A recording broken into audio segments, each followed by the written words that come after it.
Au milieu d'une nuée de caméras, Bernard Prénat avance le dos voûté, la démarche lente.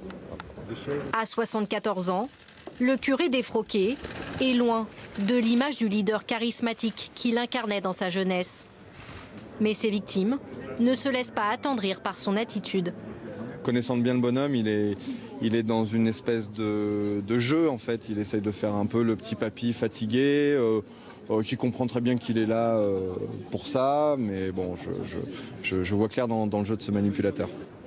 Pierre-Emmanuel fait partie des 10 parties civiles, toutes masculines, qui poursuivent l'ancien aumônier pour agression pédophile entre 1971 et 1991.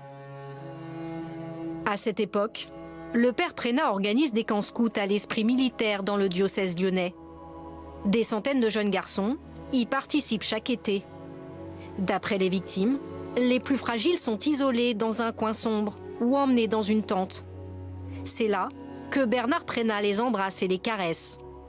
Des agressions pédophiles à la chaîne, perpétrées pendant plus de 20 ans. C'était une industrie. Il m'est arrivé de croiser un enfant qui sortait de la pièce et moi j'arrivais, donc j'étais le deuxième. Et quand je sortais du petit local derrière l'église, de croiser un autre enfant monter. 30 ans plus tard, l'ancien père reconnaît la plupart des faits à la barre. Ça arrivait tous les week-ends. Et pendant les camps, ça pouvait être 4 à 5 enfants en une semaine. Je pensais qu'ils étaient consentants. Bernard Prénat demande pardon pour ses agressions, tout en dédramatisant et en ergotant sur les actes.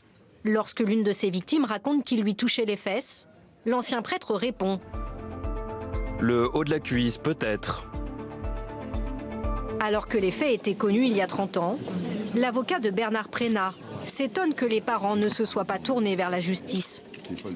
C'est pas une responsabilité de la part des parents. C'est un choix qui a été fait de la part des parents de s'adresser à l'Église. S'adresser à l'Église plutôt qu'à la justice. C'est le choix fait par les parents de François Deveau, qui ont prévenu le diocèse des agissements du père Devian.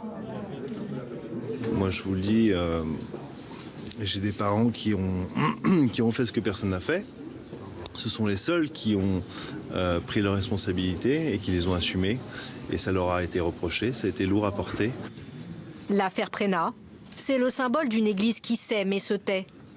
En mars dernier, le cardinal Barbarin a été condamné en première instance à 6 mois de prison avec sursis pour non-dénonciation d'agression sexuelle sur mineurs. Le primat des Gaules n'a jamais livré son ancien aumônier à la justice. Bernard Prénat risque 10 ans de prison et jusqu'à 150 000 € d'amende.